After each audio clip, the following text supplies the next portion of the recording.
Hello, എല്ലാവർക്കും നമസ്കാരം. അപ്പോൾ tropical biodiversity action and research centre T-BARC സംഘടിപ്പിക്കുന്ന വെബിനാർ സീരീസ്,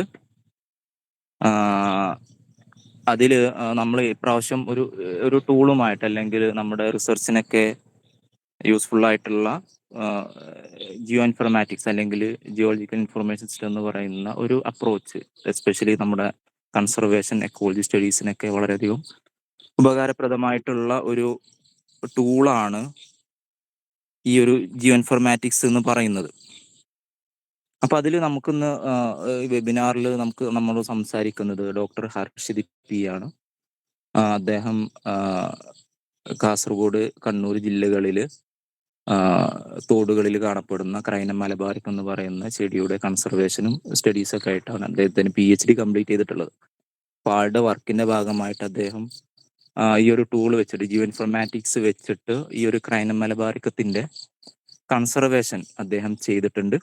അപ്പൊ അദ്ദേഹമാണ് ഇന്ന് നമ്മളോട് സംസാരിക്കുന്നത്. അദ്ദേഹത്തെ ആദരപൂർവ്വം ഞാൻ ഈ ഒരു ഈ ഒരു സെഷൻ എടുക്കാൻ വേണ്ടി ക്ഷണിക്കുകയാണ്.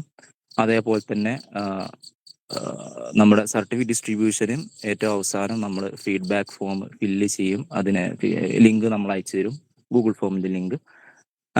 അതിൽ ഫില്ല് ചെയ്തിട്ടുള്ളവർക്കേ നമുക്ക് നമ്മുടെ സർട്ടിഫിക്കറ്റ് ഡിസ്ട്രിബ്യൂഷൻ ചെയ്യാൻ സാധിക്കുള്ളൂ. അതൊരു ഓട്ടോമാറ്റിക് സിസ്റ്റമായിട്ടാണ് വർക്ക് ചെയ്യുന്നത്. ആരൊക്കെ അത് ഫില്ല് ചെയ്യുന്നോ അതിനനുസരിച്ചായിരിക്കും നമ്മുടെ ആ ഒരു സർട്ടിഫിക്കറ്റ് ഡിസ്ട്രിബ്യൂഷൻ നടക്കുന്നത്.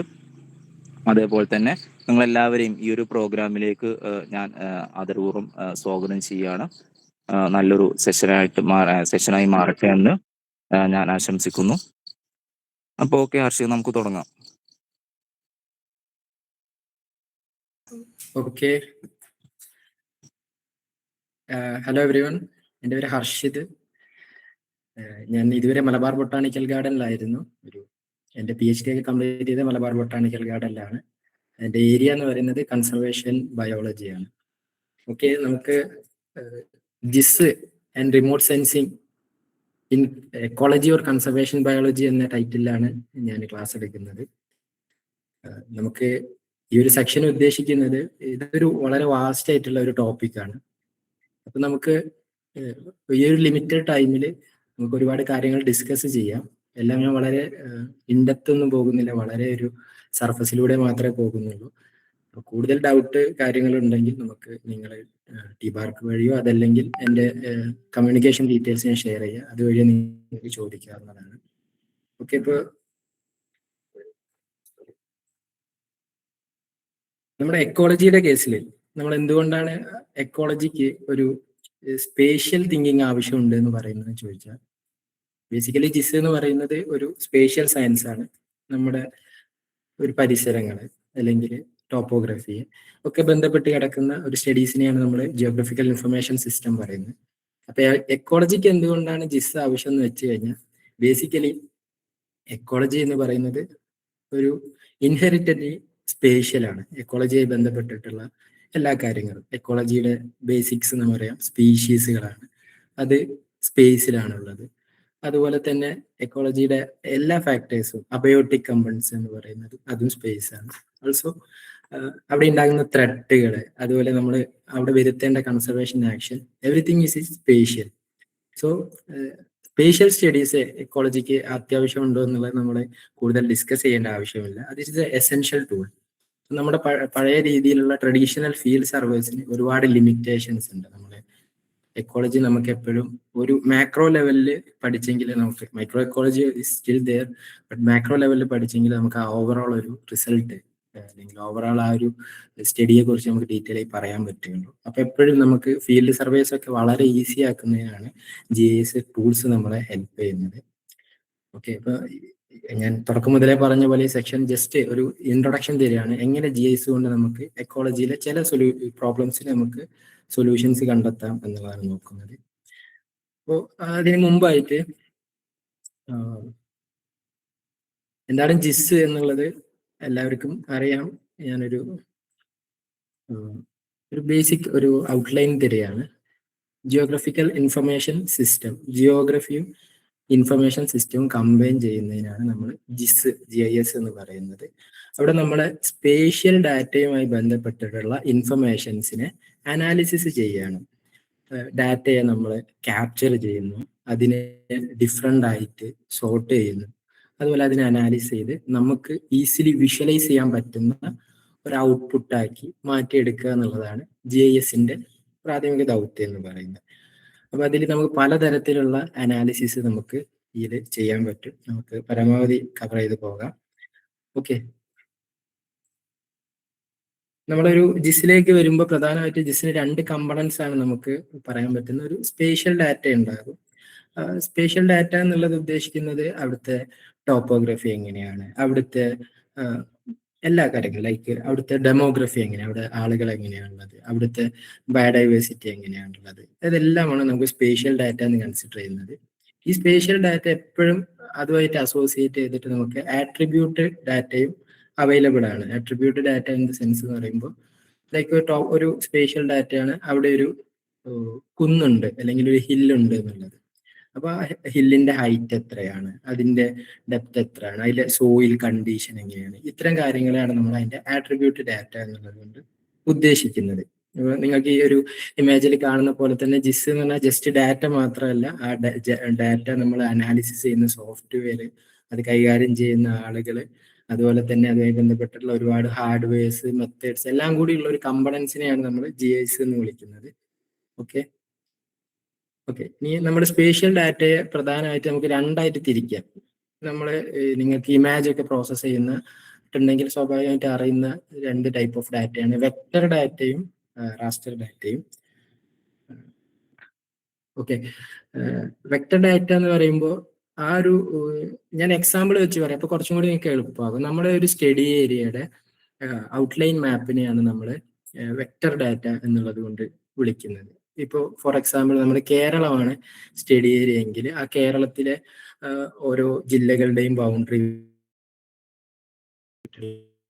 വരുന്നതിന് നമ്മൾ വെക്ടർ ഡാറ്റ എന്ന് വിളിക്കുന്നത്. അതുപോലെ തന്നെ നമ്മുടെ സ്പീഷീസിന്റെ ഒക്കെ ഒരു ഒക്കറൻസ് അല്ലെങ്കിൽ ഒരു പർട്ടിക്കുലർ പോയിന്റ് ഒക്കെ കാണിക്കുന്നതിനാണ് നമ്മൾ വെക്ടർ ഡാറ്റ എന്ന് വിളിക്കുന്നത്. അത് നമുക്ക് ഒരു അഡ്മിനിസ്ട്രേറ്റീവ് ബൗണ്ടറി ആയിരിക്കാം, അല്ലെങ്കിൽ ഒരു പോണ്ട് ആയിരിക്കാം, ഒരു റിവർ ആയിരിക്കാം, അല്ലെങ്കിൽ ഫോറസ്റ്റ് ലാൻഡ് ആയിരിക്കും. ഇതിനൊക്കെ നമുക്ക് വെക്ടർ ഡാറ്റ ആയിട്ട് കൺസിഡർ ചെയ്യാം. ഈ റാസ്റ്റർ ഡാറ്റ എന്ന് പറയുമ്പോൾ അതൊരു വാല്യൂ ഉള്ള ഡാറ്റ ആയിരിക്കും, അതല്ലെങ്കിൽ അതൊരു പിക്സലേറ്റഡ് ഇമേജ് ആയിരിക്കും എന്ന് നമുക്ക് പറയാൻ പറ്റും. ലൈക്ക് നമ്മൾ സ്വാഭാവികമായിട്ട് യൂസ് ചെയ്യുന്ന ഇമേജസ് ഫോർമാറ്റുകൾ ടിഫ് ഒക്കെ ഒരു പിക്സലേറ്റഡ് റാസ്റ്റർ ഡാറ്റയാണ്. അപ്പൊ എന്താന്ന് വെച്ചാൽ ഈ ഓരോ പിക്സലിലും ഒരു വാല്യൂ മറിഞ്ഞു കിടക്കുന്നുണ്ടാവും. അതിനൊരു എക്സാമ്പിൾ പറഞ്ഞു കഴിഞ്ഞാൽ ഒരു പ്രദേശത്തെ എലവേഷൻ, അതിനെ നമുക്ക് ഒരു റാസ്റ്റർ ഡാറ്റ ആയിട്ട് പ്രസന്റ് ചെയ്യാൻ പറ്റുള്ളൂ. അപ്പോൾ ഓരോ പിക്സലിലും ആ ഒരു പ്രദേശത്ത് ഒരു വാല്യൂ ഉണ്ടാകും. ആ പിക്സലിന്റെ വാല്യൂ അല്ലെങ്കിൽ ആ സൈസ് കൂടുന്നതിനനുസരിച്ച് നമുക്ക് അതിന്റെ റെസൊല്യൂഷൻ കൂടുതലാണെന്ന് പറയാം, കുറയുന്നതിനനുസരിച്ച്. ലൈക്ക് ചിലപ്പോൾ ചില പിക്സൽസ് 1 കിലോമീറ്റർ ആയിരിക്കും ഒരു പിക്സലിന്റെ സറൗണ്ടിങ് ഉണ്ടാകുന്നത്. അപ്പൊ അത്തരത്തിനെ നമുക്ക് അതിന്റെ റെസൊല്യൂഷൻ 1 കിലോമീറ്റർ, അപ്പൊ 1 കിലോമീറ്റർ ഒരു വാല്യൂ ഉണ്ടാകുകയുള്ളൂ. എന്നാൽ ചില കേസിൽ അത് 100 സ്ക്വയർ കിലോമീറ്റർ ആയിരിക്കും അതിന്റെ ഏരിയ. അപ്പൊ ആ കേസിൽ നമുക്ക് പറയാം അതിന്റെ റെസൊല്യൂഷൻ കൂടുതലാണ്, അതായത് നമുക്ക് ഓരോ 100 മീറ്ററിലെയും എലിവേഷൻ ഡാറ്റ ലഭ്യമാകുന്നുണ്ട്. അപ്പൊ ഇതാണ് നമ്മൾ ബേസിക്കലായി പഠിക്കേണ്ട 2 ടൈപ്പ് ഓഫ് സ്പേഷ്യൽ ഡാറ്റ എന്ന് പറയുന്നത്. ഇതിൽ നമുക്ക് എപ്പോഴും ആട്രിബ്യൂട്ട് ഫീച്ചേഴ്സ്, ഞാൻ നേരത്തെ പറഞ്ഞ ആട്രിബ്യൂട്ട് ഡാറ്റ ഉണ്ടാകുക വെക്ടറിന്റെ കൂടെ ആയിരിക്കും. ലൈക്ക് ഞാൻ പറഞ്ഞില്ല, നമ്മളിപ്പോ കേരളം എടുക്കുകയാണെങ്കിൽ കേരളത്തിലെ ജനസംഖ്യ, അത് കേരളത്തിന്റെ ആട്രിബ്യൂട്ട് ഡാറ്റയാണ്. അല്ലെങ്കിൽ കേരളത്തിലെ ടോട്ടൽ ഏരിയ, അതൊക്കെ അതിന്റെ ആട്രിബ്യൂട്ട് ഡാറ്റയാണ്. ഓക്കെ, ഇപ്പൊ വെക്ടറിന് എപ്പോഴും ഡാറ്റ അല്ലെങ്കിൽ വെക്ടർ സ്പേഷ്യൽ ഡാറ്റകളിൽ അതിന്റെ ഡീറ്റെയിൽസ് ഉണ്ടാക്കുക അല്ലെങ്കിൽ അതിന്റെ ആട്രിബ്യൂട്ട് ഡാറ്റ ഉണ്ടാക്കുക അതിനോട് അസോസിയേറ്റ് ചെയ്തിട്ടുള്ള ഒരു ടേബിളിലായിരിക്കും. എന്നാൽ റാസ്റ്റർ ഡാറ്റയിൽ ഓരോ പിക്സലിനും വാല്യൂ ഉണ്ടായിരിക്കും. ഓക്കെ, ഇനി പ്രധാനപ്പെട്ട ഒരു അല്ലെങ്കിൽ നമ്മുടെ ജിസിന്റെ ഒരു ലാംഗ്വേജ് ആണ് ലാറ്റിറ്റ്യൂഡും ലോഞ്ചിറ്റ്യൂഡും. അതിന്റെ പ്രധാനപ്പെട്ട പോയിന്റുകളാണ് നമ്മുടെ ബേസിക് ആയിട്ടുള്ള ക്ലാസ്സുകളിൽ പഠിക്കുന്നതാണ്. നമ്മൾ അക്ഷാംശം രേഖാംശം എന്ന് മലയാളത്തിൽ പറയും. അപ്പോൾ ഈ ലാറ്റിറ്റ്യൂഡ് നമ്മൾ 180 ഡിഗ്രി ഈസ്റ്റ് ടു 180 ഡിഗ്രി വെസ്റ്റിലേക്കാണ്, അതായത് ഭൂമിയിൽ നിന്ന് ലംബമായിട്ടുള്ള രേഖകളാണ് നമ്മൾ ലോഞ്ചിറ്റ്യൂഡ് എന്ന് വിളിക്കുന്നത്. ലാറ്റിറ്റ്യൂഡ് എന്ന് പറഞ്ഞാൽ നമുക്ക് നമ്മുടെ 2 അർദ്ധഗോളം, ഭൂമിയുടെ 2 അർദ്ധഗോളങ്ങളിലുള്ള ലൈൻസിനെയാണ് നമ്മൾ ലാറ്റിറ്റ്യൂഡ് എന്ന് വിളിക്കുന്നത്. അത് 90 ഡിഗ്രി 0 to 90 ഡിഗ്രിയാണ് വരിക. അതുപോലെ തന്നെ 0 to 90 ഡിഗ്രി സൗത്ത്, അങ്ങനെ മുകളിലേക്കും താഴേക്കും ആയിട്ടാണ് ഉണ്ടാകുന്നത്. അപ്പോൾ ഈ രണ്ട് വാല്യൂസ് ക്രോസ് ചെയ്യുന്ന ഒരു പർട്ടിക്കുലർ പോയിന്റേ ഉണ്ടാകുകയുള്ളൂ. ആ പോയിന്റ് ആണ് നമ്മുടെ ഒരു ലൊക്കേഷന്റെ ഒരു ലാംഗ്വേജ് എന്ന് പറയുന്നത്. ഫോർ എക്സാമ്പിൾ, നമ്മളൊരു സ്പീഷീസിനെ ഒരു സ്ഥലത്ത് നിന്ന് കണ്ടു, എപ്പോഴും അതിന്റെ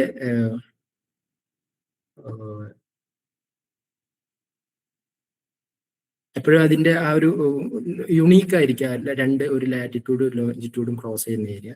അപ്പോൾ ഒരു സ്പീഷീസിന്റെ ലൊക്കേഷൻ നമ്മൾ പറയുന്ന ഒരു ലാറ്റ് വാല്യൂ ഒരു ലോഞ്ചിറ്റ്യൂഡ് വാല്യൂയും വെച്ചിട്ടായിരിക്കും.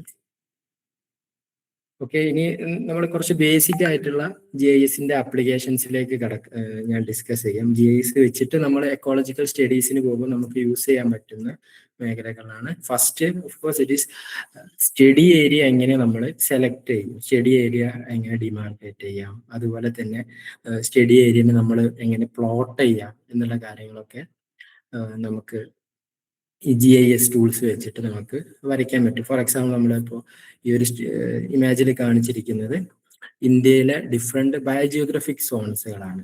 ഓക്കെ, ആ ബയോജിയോഗ്രഫിക് സോൺസിന് വീണ്ടും ഫർദർ ബയോജിയോഗ്രഫിക് റീജിയൻസ് ആയിട്ട് തിരിച്ചിട്ടുണ്ട്. ഫോർ എക്സാമ്പിൾ, വെസ്റ്റേൺ ഗഡ്സ് എന്ന് പറഞ്ഞാൽ നമുക്ക് എല്ലാവർക്കും അറിയാം. പക്ഷെ വെസ്റ്റേൺ ഗഡ്സിന് നമുക്ക് വീണ്ടും ഫർദർ 3ആയിട്ട് തിരിക്കാൻ പറ്റും. മലബാർ പ്ലെയിൻസ്, മൗണ്ടെയിൻസ്, അല്ലെങ്കിൽ വെസ്റ്റ് കോസ്റ്റ് എന്നുള്ള രീതിയിൽ ആൾട്ടിറ്റ്യൂഡ് അനുസരിച്ച് തിരിക്കാൻ പറ്റും. അപ്പൊ നമ്മൾ ഡീറ്റെയിൽ ആയിട്ടുള്ള ഇൻഡെപ്ത് സ്റ്റഡീസിലേക്കൊക്കെ പോകുമ്പോൾ ഇത്തരത്തിലുള്ള മാപ്പുകൾ നമുക്ക് സഹായകരമായിരിക്കും. ഇത് കൂടാതെ നമുക്ക് river areas, water shed, protected lands, ഇതൊക്കെ നമുക്ക് സ്റ്റഡി ഏരിയ ആയിട്ട് ഡിറ്റക്ട് ചെയ്യാൻ GIS ടൂൾസ് നമുക്ക് ഹെൽപ്ഫുൾ ആണ്. ഞാൻ പറയുന്നത് കേൾക്കുന്നുണ്ടോ? എന്തെങ്കിലും ഇന്ററപ്ഷൻ ഉണ്ടോ? ഇല്ല, ഓക്കെ ആണ്, നോ ഇന്ററപ്ഷൻ. ഓക്കെ, കറണ്ട് പോയത് കൊണ്ട് ചെറിയൊരു പ്രശ്നമുണ്ട്. ഞാൻ ക്യാമറ ഓഫ് ആക്കാനാണ്. ഓക്കെ, നെക്സ്റ്റ് നമുക്ക് ഗ്രിഡിങ് ആൻഡ് സ്പേഷ്യൽ സാമ്പിളിങ് എന്നുള്ള പറഞ്ഞതിന് നമുക്ക് ഈ പറയുന്ന GIS ടൂൾസ് യൂസ് ചെയ്യാൻ പറ്റും. ഇത് വളരെ സിമ്പിൾ ആയിട്ട് നമുക്ക് ചെയ്യാൻ പറ്റുന്ന ഒരു ടൂളാണ്. നമ്മളിപ്പോൾ ഒരു സ്റ്റഡി ഏരിയ ഡിമാർക്കേറ്റ് ചെയ്ത് കഴിഞ്ഞാൽ നമുക്ക് ആ സ്റ്റഡി ഏരിയ ത്രൂ ഔട്ട് നമുക്ക് സ്റ്റഡി ചെയ്യാൻ ഇറ്റ് ഈസ് ഡിഫിക്കൽട്ട്. അപ്പൊ നമുക്ക് ഡിഫറെന്റ് ആയിട്ടുള്ള സ്റ്റാറ്റിസ്റ്റിക്കൽ അപ്രോച്ചുകൾ ഉണ്ട്, റാൻഡം സാമ്പിളിങ്ങും കൺട്രോൾ റാൻഡം സാമ്പിളിങ്ങും ഒക്കെ. അപ്പൊ അത് നമുക്ക് ചെയ്യുമ്പോൾ നമ്മുടെ സ്റ്റഡി ഏരിയ നമുക്ക് തുല്യമായിട്ട് ഡിവൈഡ് ചെയ്യേണ്ടതുണ്ട്. അതിന് ഈ ഗ്രിഡിങ് എന്ന് പറയുന്ന സംവിധാനം വളരെ എളുപ്പമാണ്. അപ്പൊ നമുക്കത് GISൽ വെച്ചിട്ട് വളരെ ഈസി ആയിട്ട് തന്നെ നമ്മൾ ഉദ്ദേശിക്കുന്ന ലെങ്ത്തിൽ, നമുക്കിപ്പോൾ 1 കിലോമീറ്ററിന്റെ ഗ്രിഡ് വേണോ, 100 മീറ്ററിന്റെ ഗ്രിഡ് വേണോ, 10 കിലോമീറ്റർ ഗ്രിഡ് വേണോ, വളരെ ഈസി ആയിട്ട് ഇപ്പോൾ ത്രൂ ഔട്ട് നമുക്കൊരു സ്റ്റഡി ഏരിയയിൽ വേണമെങ്കിൽ അങ്ങനെ ചെയ്യാം. അതല്ല നമ്മളിപ്പോൾ ഒരു റിവറിന്റെ മാത്രം, അതിന്റെ റിവറിന്റെ 2 സൈഡുകൾ മാത്രമാണ്, ആ റിവറിന്റെ മാത്രം ഷേപ്പ് ഫയലിന് ഗ്രിഡ് ചെയ്യാൻ പറ്റും. ഇതൊക്കെ നമുക്ക് GIS ടൂൾസ് അറിയെങ്കിൽ വളരെ ഈസി ആയിട്ട് 1 or 2 ക്ലിക്സ് കൊണ്ട് നമുക്ക് ചെയ്യാൻ പറ്റുന്നതാണ്. ഓക്കെ, ദെൻ അടുത്തതാണ് ബഫർ അനാലിസിസ് എന്ന് പറയുന്നത്. ബഫർ അനാലിസിസ് എന്ന് പറഞ്ഞാൽ നമ്മളൊരു പർട്ടിക്കുലർ പോയിന്റ്, ഒരു ട്രീന്റെ അതിന്റെ സറൗണ്ടിങ്, അതല്ലെങ്കിൽ ഒരു പർട്ടിക്കുലർ വെറ്റ്ലാൻഡിന്റെ സറൗണ്ടിങ്, അല്ലെങ്കിൽ അതിന്റെ ഒരു റിവറിന്റെ അല്ലെങ്കിൽ ഒരു റോഡിന്റെ 2 വശങ്ങൾ, ഇതൊക്കെ നമുക്ക് സ്റ്റഡി ചെയ്യേണ്ടി വരും. അതായത് ഒരു റോഡിന്റെ 1 കിലോമീറ്റർ 2 സൈഡിലേക്കും ബഫർ എടുക്കുക. ഇതൊക്കെ നമുക്ക് വളരെ ഈസി ആയിട്ട് GIS ടൂൾസ് വെച്ചിട്ട് ബഫർ, ഏത് വരെ, എത്ര സ്ഥലം വരെ നമ്മൾ പരിശോധിക്കണം, അതുപോലെ എവിടെയൊക്കെ നമ്മൾ ഡാറ്റ എടുത്തു എന്നൊക്കെ നമുക്ക് വളരെ ഈസി ആയിട്ട് ചെയ്യാൻ പറ്റും.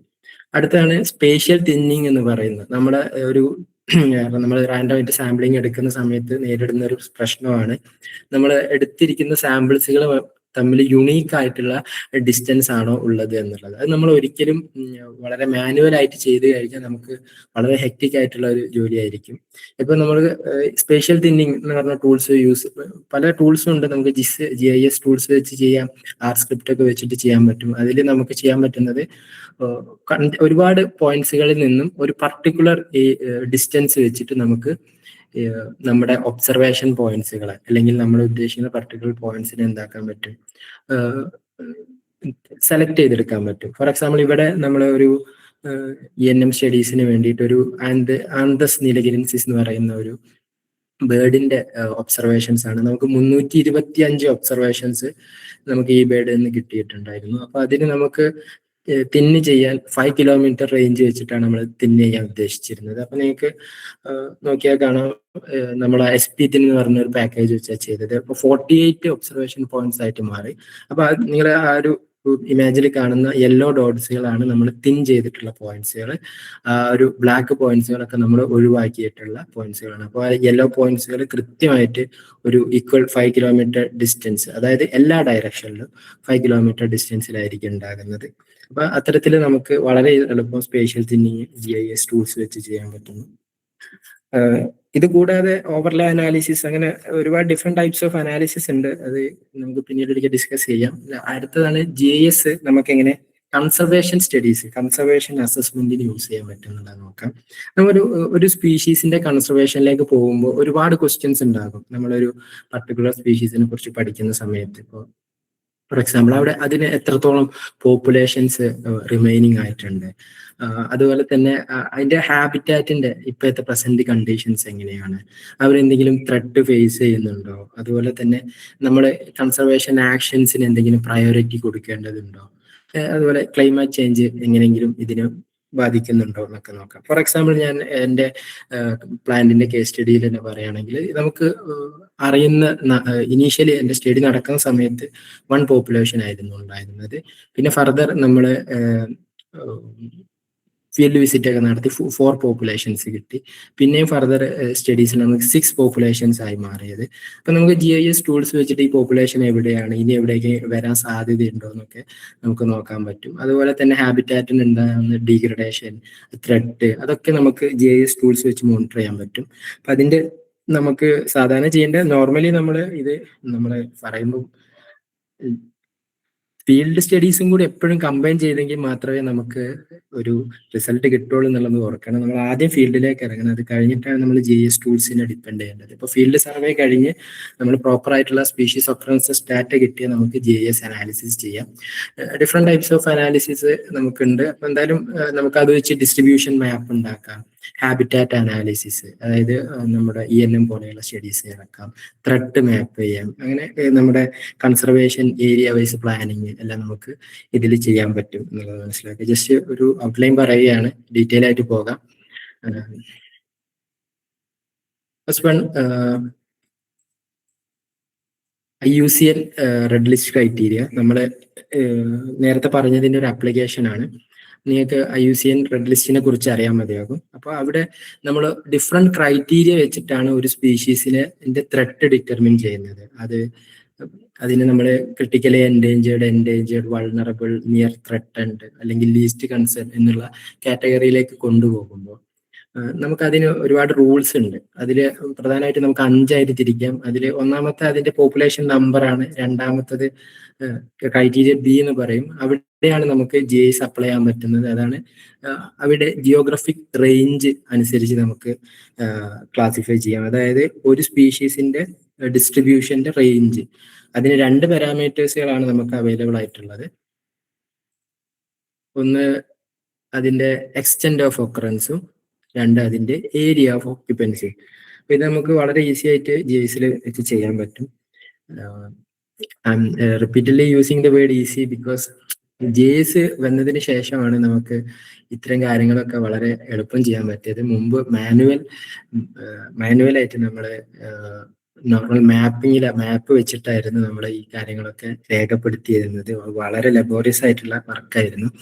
ഓക്കെ, ഇപ്പോൾ എക്സ്റ്റെന്റ് ഓഫ് ഒക്കറൻസസ് എന്ന് പറഞ്ഞാൽ ഒരു സ്പീഷീസ് നിൽക്കുന്ന അല്ലെങ്കിൽ ഫുൾ റേഞ്ചിനെയാണ് നമ്മൾ എക്സ്റ്റെന്റ് ഓഫ് ഒക്കറൻസ് എന്ന് പറയുന്നത്.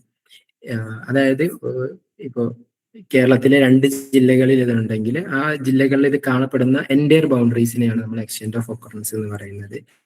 ഏരിയ ഓഫ് ഓക്യുപ്പൻസി എന്ന് പറഞ്ഞാൽ ആ സ്പീഷീസിന്റെ ആക്ച്വൽ ലൊക്കേഷൻ. സ്പീഷീസ് ഇപ്പൊ ചിലപ്പോ ഈ പറയുന്ന 2 ജില്ലകളിലാകെ ഒരു 10 സ്ഥലത്തെ കാണുള്ളൂ. അപ്പൊ അതിനെയാണ് നമ്മൾ ഏരിയ ഓഫ് ഓക്യുപ്പൻസി എന്ന് വിളിക്കുന്നത്. ഓക്കെ, അപ്പോൾ അതിന് ഡിഫറെന്റ് മെത്തേഡ്സുകൾ നമുക്കുണ്ട്. ഇപ്പം നമ്മൾ വളരെ കോമൺ ആയിട്ട് യൂസ് ചെയ്യുന്ന ഒരു മെത്തേഡ് എക്സ്റ്റെന്റ് ഓഫ് ഒക്കറൻസിന്റെ കേസിൽ മിനിമം കോൺവെക്സ് പോളിഗൺ, അതായത് നമ്മൾ സ്പീഷീസിന്റെ ഒബ്സർവേഷൻ, ഈ കാണുന്ന ഡോട്ട്സ് ഒക്കെ നമ്മുടെ സ്പീഷീസിന്റെ ലാറ്റിറ്റ്യൂഡ് ആൻഡ് ലോഞ്ചിറ്റ്യൂഡ് ഒബ്സർവേഷൻ ആണ്. അത് നമ്മൾ GIS-ൽ പ്ലോട്ട് ചെയ്യും. എന്നിട്ട് അതിന്റെ ഏറ്റവും ഔട്ട്ലൈനിൽ വരുന്ന ഒരു പോപ്പുലേഷൻസിനെ നമ്മൾ കണക്ട് ചെയ്തിട്ട് യൂസ് ചെയ്യുന്നതാണ് മിനിമം കോൺവെക്സ് പോളിഗൺ മെത്തേഡ്. വേറെയും ഡിഫറെന്റ് മെത്തേഡ്സുകളുണ്ട്, ലൈക്ക് ആൽഫ ഹള്ള്. ചിലപ്പോൾ ചില കേസസിൽ ഈ സ്പീഷീസുകൾ വളരെ സ്പ്രെഡിങ് എന്ന് പറയുന്ന ഓരോരോ പർട്ടിക്കുലർ ഏരിയ ആയിരിക്കും, അതിനിടയിൽ വലിയ ഗ്യാപ്പ് ഉണ്ടാകും. അപ്പൊ നമ്മൾ മിനിമം കോൺവെക്സ് പോളിഗൺ യൂസ് ചെയ്യുമ്പോൾ അത് ഒരു തെറ്റായിട്ടുള്ള ഒരു റിസൾട്ടിലേക്ക് വരാൻ സാധ്യതയുണ്ട്, ഒരുപാട് ഗ്യാപ്പ് വരുന്നത് കൊണ്ട്. അപ്പൊ അവിടെ നമുക്ക് ഏറ്റവും ക്ലോസ് ആയിട്ട് നിൽക്കുന്ന ഒരു ഗ്രൂപ്പിനെ എടുക്കുന്ന ആൽഫ ഹൾ എന്ന് പറയുന്ന ഒരു ഈ മെത്തഡോളജി വെച്ച് നമുക്ക് യൂസ് ചെയ്യാൻ പറ്റും. അപ്പൊ ഇതൊക്കെ നമ്മൾ റാൻഡം ആയിട്ട് പ്ലോട്ട് ചെയ്യേണ്ട ആവശ്യമൊന്നുമില്ല. ഇപ്പൊ നമുക്ക് ആർ സ്ക്രിപ്റ്റ് ഒക്കെ വെച്ച് ഇതിനൊക്കെ നമ്മുടെ കോൺ ആർ എന്ന് പറഞ്ഞിട്ടുള്ള പാക്കേജ് ഒക്കെ ഉണ്ട്, അത് വെച്ചിട്ട് നമുക്ക് ഈസി ആയിട്ട് ആറിൽ തന്നെ നമുക്ക് ഈ ഇതൊക്കെ കണ്ടുപിടിക്കാൻ പറ്റും. ആൻഡ് ഓൾസോ ഏരിയ ഓഫ് ഓക്യുപ്പൻസിയിൽ നമ്മൾ സ്റ്റാൻഡേർഡ് യൂസ് ചെയ്യുന്നത് ഈ നമ്മുടെ കാണുന്ന പോയിന്റിന്റെ സറൗണ്ടിങ് ഒരു 2 കിലോമീറ്റർ ഗ്രിഡ് ഇടും. നമ്മൾ നേരത്തെ പറഞ്ഞ പോലെ 2 കിലോമീറ്ററിന്റെ ഗ്രിഡ് ഇടും. ആ ഗ്രിഡിൽ എത്ര ഗ്രിഡിൽ ഈ സ്പീഷീസ് പ്രസന്റ് ആകും എന്നുള്ളത് നോക്കൂ. അപ്പൊ അത്രയും ഇപ്പോൾ ഒരു സ്പീഷീസ് 10 ഗ്രിഡിൽ ഉണ്ടെങ്കിൽ അപ്പൊ അതിന്റെ ടോട്ടൽ ഏരിയ എന്ന് പറയുമ്പോൾ 2 × 2 കിലോമീറ്റർ ഗ്രിഡാണ്. അപ്പൊ അത് 40 സ്ക്വയർ കിലോമീറ്റർ ആയിട്ട് മാറും. അപ്പൊ അതിന്റെ area of occupancy 40 square kilometre. അപ്പൊ നമ്മൾ നേരത്തെ പറഞ്ഞ ആ ലിസ്റ്റ് പ്രകാരം അതിന് നമുക്ക് എൻഡേഞ്ചേർഡ് കാറ്റഗറിയിലേക്ക് ഉൾപ്പെടുത്താൻ പറ്റും, ബിക്കോസ് അത് ലെസ് ദാൻ 500 സ്ക്വയർ കിലോമീറ്റർ ആണെന്നുള്ളത് കൊണ്ട്. ഓക്കെ, അടുത്തത് നമുക്ക് വരുന്നത് ക്രൈറ്റീരിയയിലെ സി ആൻഡ് ഡി ഒക്കെ പോപ്പുലേഷനുമായി ബന്ധപ്പെട്ടിട്ടുള്ളതാണ്. ക്രൈറ്റീരിയ ഇ ആണ് നമുക്ക് GIS കൂടുതൽ യൂസ് ചെയ്യാൻ പറ്റുന്നത്. അവിടെ നമുക്ക് എക്സ്റ്റൻഷൻ റിസ്ക് അസസ്മെന്റ് ആണ് ചെയ്യുന്നത്. അതായത് പോപ്പുലേഷനെ കുറിച്ചും അതിന്റെ ഹാബിറ്റാറ്റിനെ കുറിച്ചും പഠിച്ചിട്ട് ഫ്യൂച്ചറിലേക്ക് പ്രൊജക്ട് ചെയ്യും. അതിന് നമുക്ക് ഹാബിറ്റാറ്റ് സ്യൂട്ടബിലിറ്റി മോഡൽസ് ഒക്കെ വെച്ചിട്ട്, അതായത് ഈ പ്രസന്റ് ഹാബിറ്റാറ്റ് വിത്തിൻ 10 years അതിൽ ഇത്ര റിഡക്ഷൻ വരാൻ സാധ്യതയുണ്ട്, അതപ്പോൾ അതിന്റെ പോപ്പുലേഷൻ ഇത്രയും എണ്ണം കുറയ്ക്കും, അങ്ങനത്തെ പ്രൊജക്ഷൻസ് വരുന്നതിനാണ് ക്രൈറ്റീരിയ ഇ എന്ന് പറയുന്നത്. നമുക്ക് ഹാബിറ്റാറ്റ് സ്യൂട്ടബിലിറ്റി മോഡൽ അല്ലെങ്കിൽ എക്കോളജിക്കൽ നിഷ് മോഡലിംഗ് അല്ലെങ്കിൽ സ്പീഷീസ് ഡിസ്ട്രിബ്യൂഷൻ മോഡലിംഗ് ഒക്കെ പറയുന്ന മെത്തഡോളജി വെച്ചിട്ട് അതിന്റെ ഫ്യൂച്ചർ പ്രൊജക്ഷനിലേക്ക്, അതായത് ഫ്യൂച്ചർ ക്ലൈമാറ്റിക് ഡാറ്റയിലേക്കൊക്കെ ആ മോഡൽസിനെ പ്രൊജക്ട് ചെയ്യാൻ പറ്റും. അത് നമ്മൾ ലാസ്റ്റ് ഡിസ്കസ് ചെയ്യുന്നുണ്ട്. ഓക്കെ, അടുത്തത് ഇത്രയായിരുന്നു കൺസർവേഷൻ ബയോളജിയായി ബന്ധപ്പെട്ടിട്ട്. ഇനി നമുക്ക് വരുന്നത് റിമോട്ട് സെൻസിങ് റിലേറ്റഡ് ആണ്. നമ്മുടെ GISന്റെ തന്നെ അസോസിയേറ്റ് ചെയ്ത് വരുന്ന റിമോട്ട് സെൻസിങ് എന്ന് പറയുന്ന ഒരു ബ്രാഞ്ച് തന്നെയുണ്ട്. It's a vast branch. അത് നമുക്ക് ഒരുപാട് ക്ലൈമാറ്റിക് സ്റ്റഡീസിനെയും ഡിഫൻസ് അങ്ങനെ ഒരുപാട് സെക്ടറിൽ യൂസ് ചെയ്യുന്നതാണ് റിമോട്ട് സെൻസിങ്.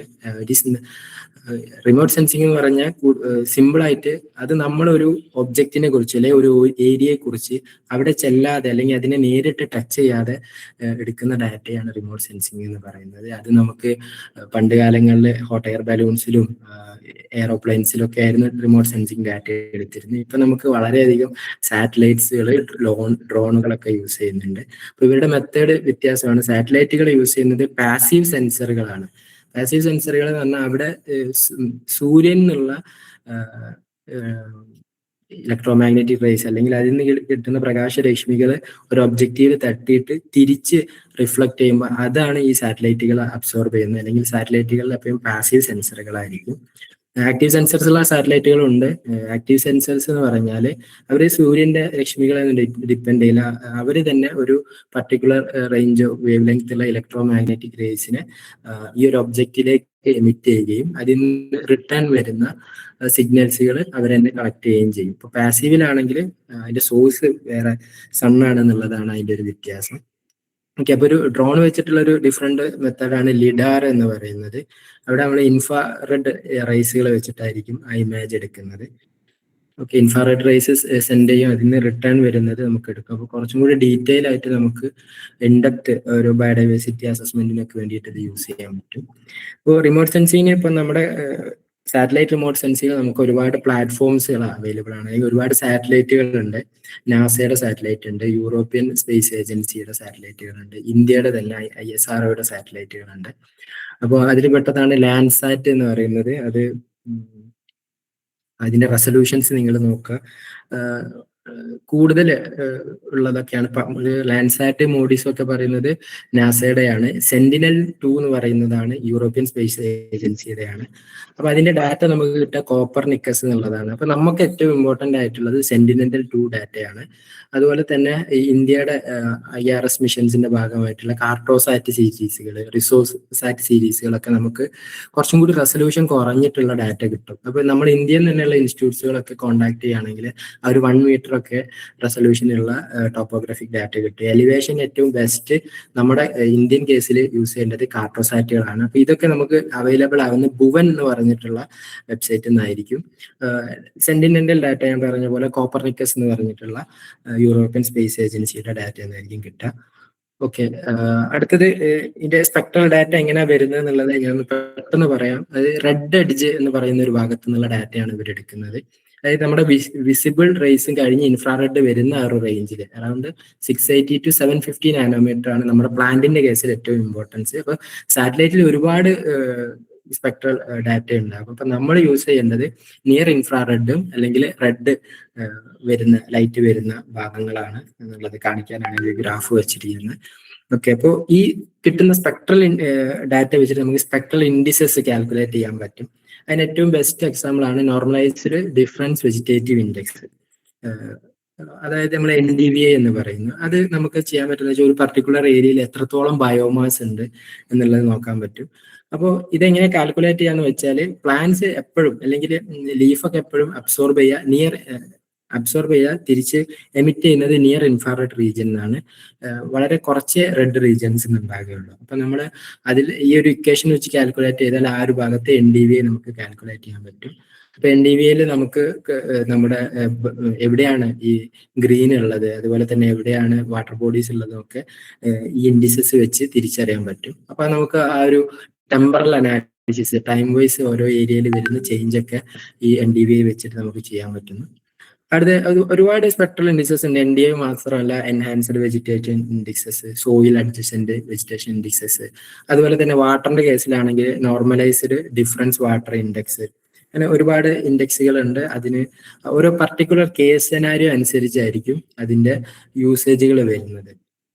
ഓക്കെ, വീണ്ടും ക്ലോറോഫിലിന്റെ absorption ratio, normalised green vegetation index എല്ലാം ഉണ്ട്. ഓക്കെ, അപ്പൊ നമുക്ക് ചെയ്യുന്ന സമയത്ത് ഡീറ്റെയിൽ ആയിട്ട് ഇത്തരം കാര്യങ്ങളൊക്കെ നിങ്ങൾക്ക് അനാലിസ് ചെയ്യാവുന്നതാണ്. നമ്മുടെ ഓരോ കേസ് സ്റ്റഡി അനുസരിച്ചാണ്. ഇപ്പൊ വാട്ടർ ബോഡി ഒക്കെ ഉള്ളതാണെങ്കിൽ നമ്മൾ അവിടെ NDVI അത് NDWI ഒക്കെ കൺസിഡർ ചെയ്യേണ്ടതുണ്ട്. ഓക്കെ,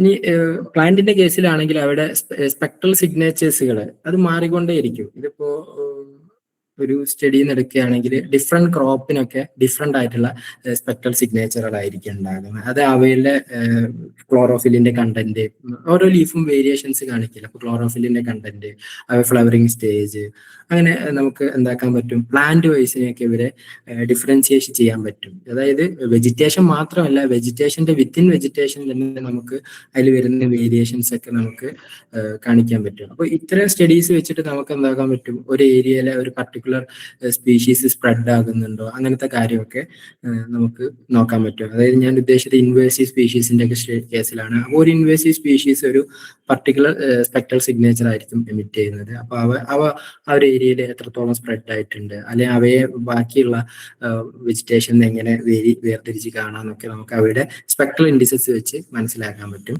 പിന്നെ നമുക്ക് ഇപ്പോൾ ഹൈപ്പർ സ്പെക്ട്രൽ ഇമാജിംഗ് ഉണ്ട്. ഇത് നമ്മൾ സാറ്റലൈറ്റ് ഇമാജിംഗ് അല്ല, ഡ്രോൺസ് വെച്ച് എടുക്കുന്നതാണ്. ഇത്തരം കേസിൽ നമുക്ക് ഓരോ ഇൻഡിവിജ്വൽ ലീവ്സിൽ വരുന്ന ഡിസീസ് ഉള്ള ലീഫ് അങ്ങനത്തെ ഒക്കെ ഐഡന്റിഫൈ ചെയ്യാൻ പറ്റും. ഇതൊക്കെ അഗ്രികൾച്ചർ ഫീൽഡിൽ ഒരുപാട് ഉപകാരപ്പെടുന്ന ടെക്നോളജിയാണ്. ഞാൻ സൂചിപ്പിച്ചതേ ഉള്ളൂ.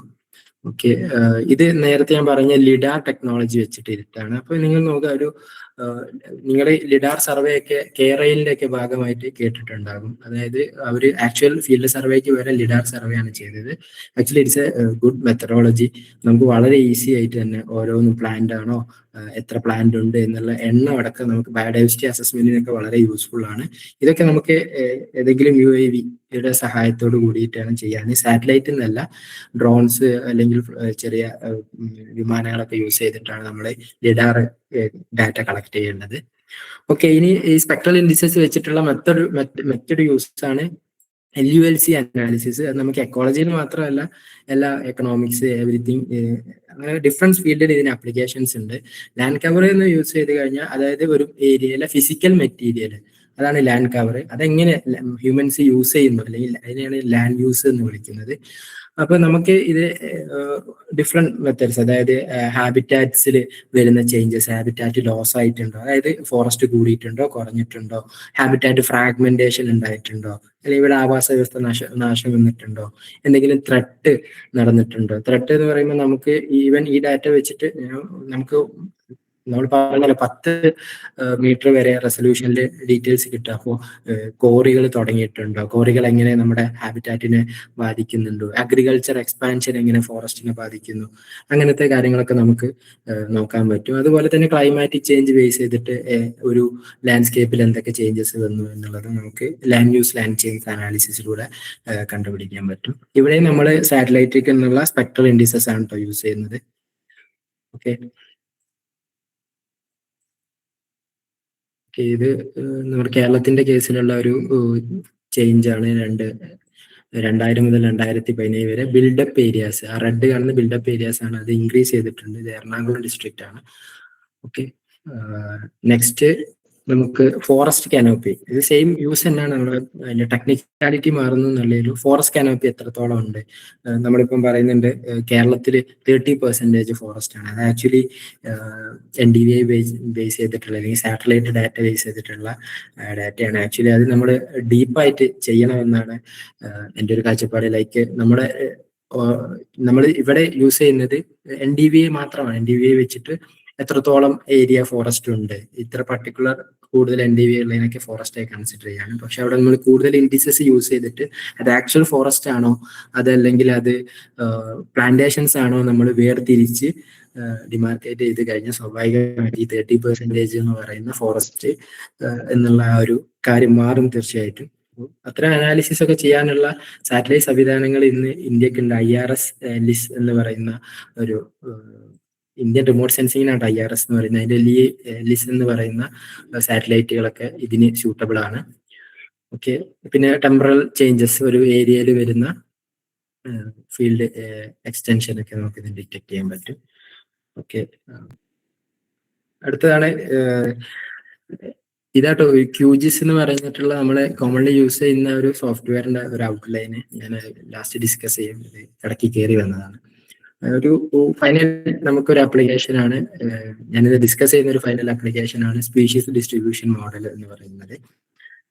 ഇതിനെ നമ്മൾ പല പേരിൽ വിളിക്കാറുണ്ട്. Ecological niche modelling, habitat suitability modelling എന്നൊക്കെ നമ്മൾ വിളിക്കാറുണ്ട്.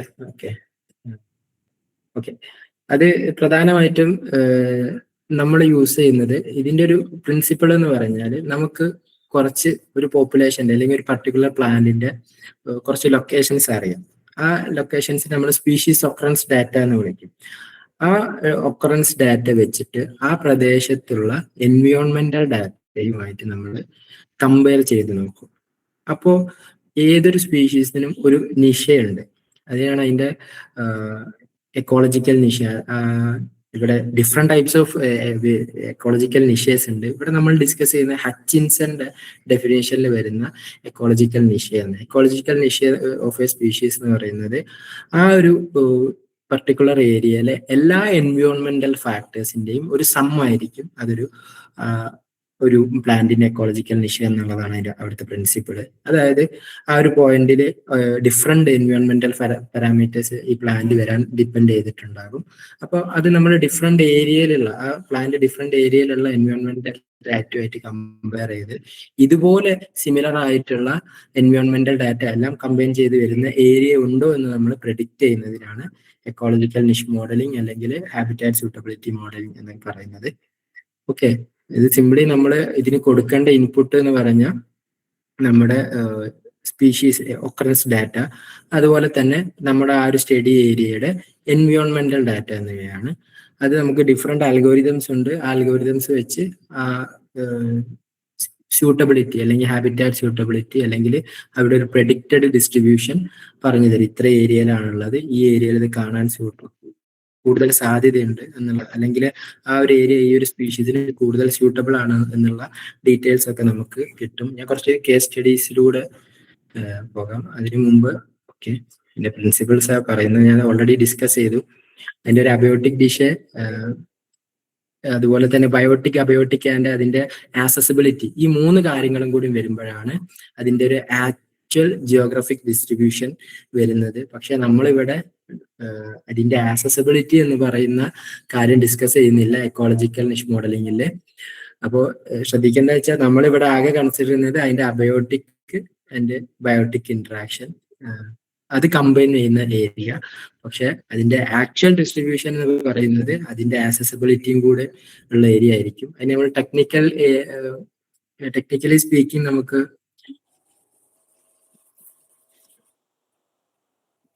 ബാങ്ക് കൊടുക്കും. ചെറിയൊരു ഇന്ററപ്ഷൻ ഉണ്ട്, 2 minutes.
ഓക്കെ, ഓഡിബിൾ ആണോ?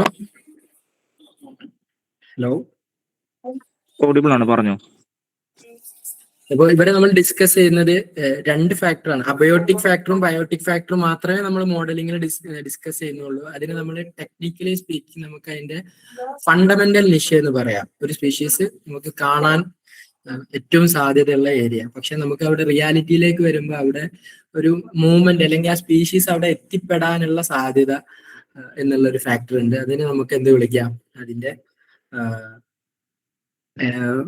നമുക്കതിന്റെ റിയലിസ്റ്റിക് നിഷ എന്ന് വിളിക്കാൻ കഴിയും. ഈ ഒരു പ്ലാന്റിന്റെ കേസിൽ നിങ്ങൾക്ക് അത് മനസ്സിലാകും. ലൈക്ക് പ്ലാന്റ് അല്ല, ആന്തസ് നിലഗിരൻസിസ് എന്ന് പറഞ്ഞിട്ടുള്ള ഒരു സ്പീഷീസ്, ഒരു ബേർഡാണ്. ഹൈ ആൾട്ടിറ്റ്യൂഡിൽ കാണപ്പെടുന്ന ബേർഡാണ്. ഇപ്പൊ ഈ ഒരു സ്റ്റഡി ഏരിയ നിങ്ങൾക്ക് മനസ്സിലായിട്ടുണ്ടാവും, വെസ്റ്റേൺ ഗട്ട്സ് ആണ്. അപ്പൊ വെസ്റ്റേൺ ഗട്ട്സിൽ ഈ ഒരു സ്പീഷീസിന് ഏറ്റവും സ്യൂട്ടബിൾ ആയിട്ടുള്ളത് ഈ ഒരു റീജിയൻ ആണ്. അതിന്റെ Nilgiri region, Nilgiri biosphere reserve വരുന്നത്. പക്ഷെ അതേ സ്യൂട്ടബിലിറ്റി തന്നെ ഇടുക്കി ജില്ലയിലെ അതുപോലെ തന്നെ ആനമുടിയിലൊക്കെ ഹയസ്റ്റ് റീജിയൻസിലെ ഫണ്ടമെന്റൽ നിഷയാണ്. ആ സ്പീഷീസ് അവിടെയൊക്കെ എന്താണ് എത്തിപ്പെടാനുള്ള, അല്ലെങ്കിൽ എത്തിപ്പെട്ട ആ സ്പീഷീസിന് സർവൈവ് ചെയ്യാൻ, അതായത് എൻവയോൺമെന്റൽ വേരിയബിൾ കൺസിഡർ ചെയ്യുമ്പോൾ സർവൈവ് ചെയ്യാനുള്ള സാധ്യതയുണ്ട്. പക്ഷെ ഇവിടെ നമുക്കറിയാം അവിടെ ഒരു ഗ്യാപ്പ് ഉണ്ട്, പാലക്കാട് ഗ്യാപ്പ്. അവിടെ അപ്പൊ അതിനൊരു ആ സ്പീഷീസിന് ഒരു കണ്ടിന്യൂറ്റി മിസ്സാവുകയാണ്.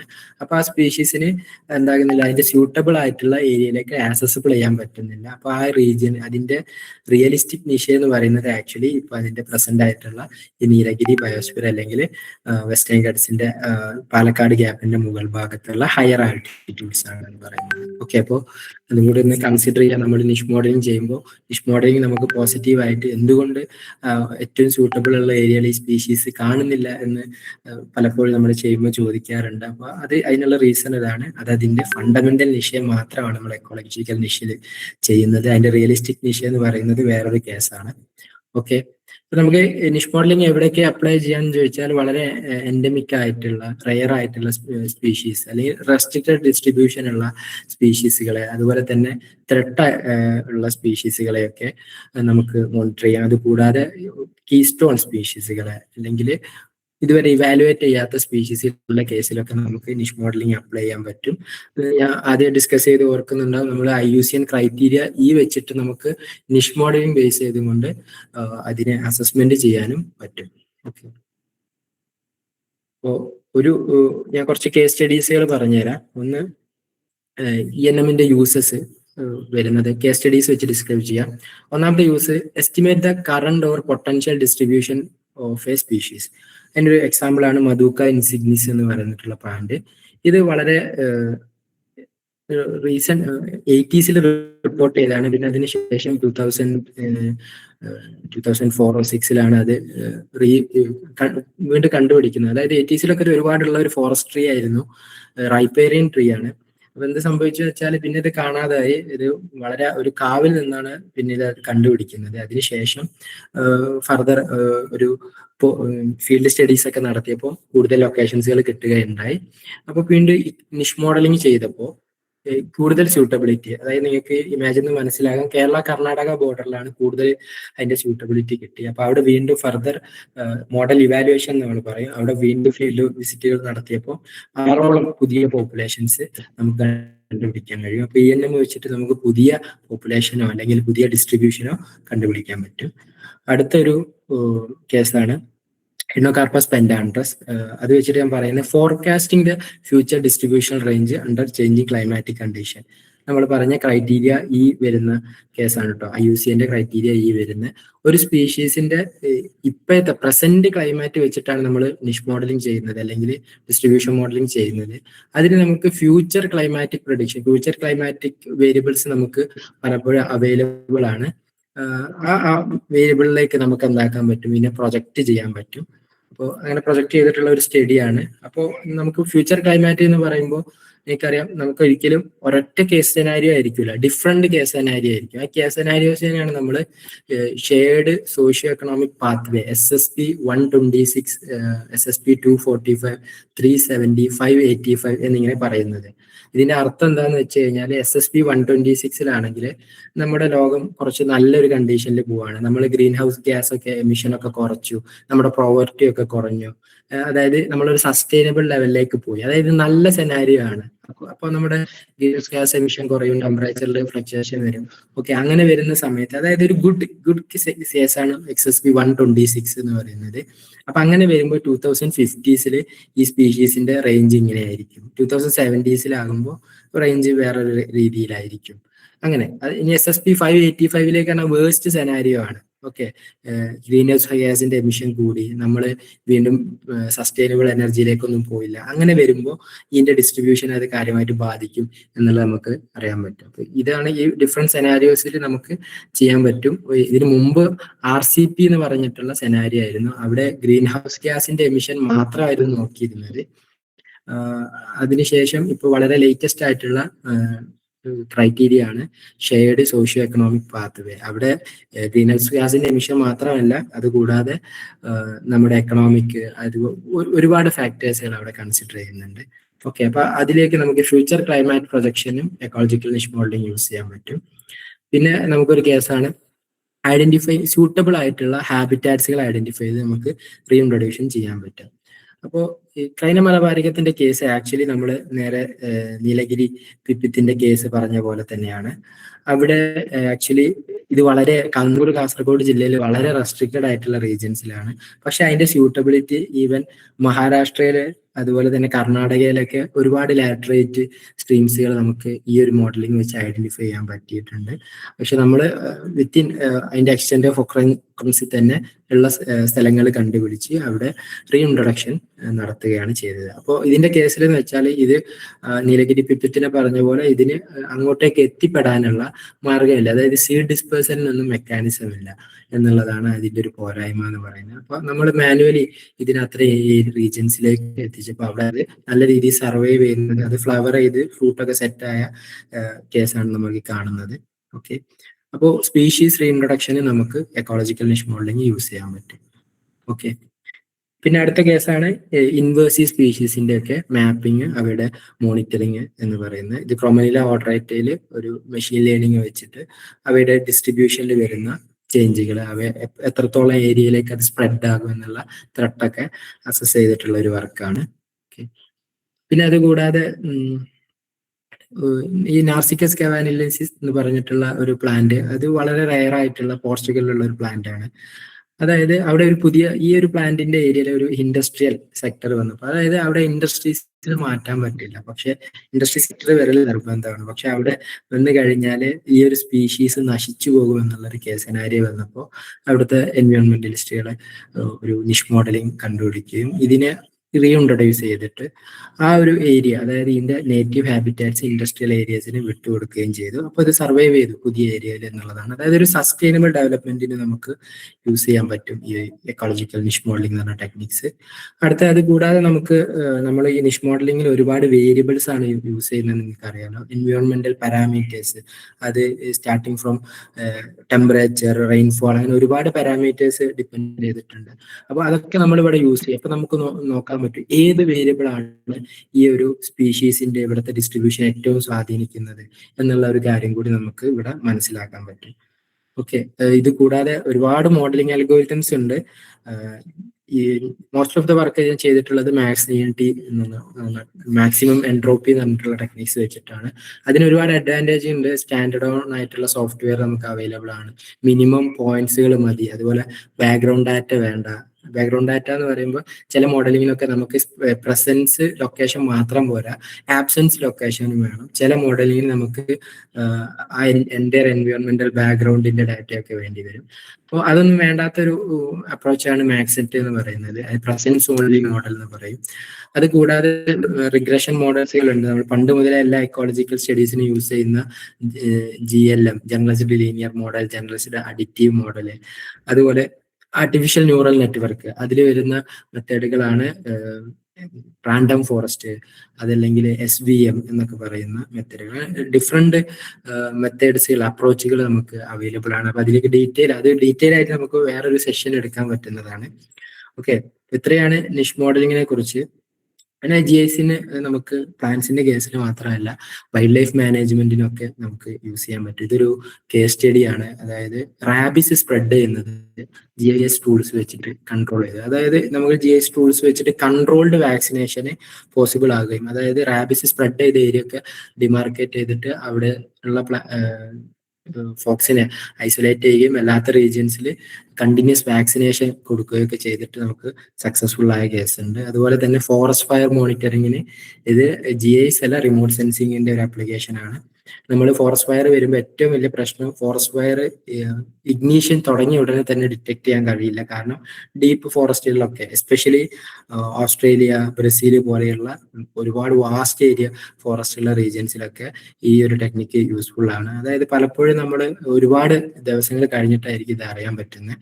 പക്ഷേ നമ്മുടെ സാറ്റലൈറ്റിൽ നിന്നുള്ള ഡാറ്റ വെച്ചിട്ട് നമുക്ക് പെട്ടെന്ന് ഇമ്മീഡിയറ്റ് തന്നെ ഇഗ്നീഷൻ അറിയാനും, അത് വെച്ചിട്ട് നമുക്ക് അവിടെ ഇമ്മീഡിയറ്റ്ലി അതിനുള്ള ആക്ടിവിറ്റീസ് ഒക്കെ ചെയ്യാനും പറ്റും എന്നുള്ളതാണ്. അങ്ങനെ ഒരുപാട് ആപ്ലിക്കേഷൻസ് GIS നമുക്ക് ഉണ്ടെന്ന് മനസ്സിലാക്കാം.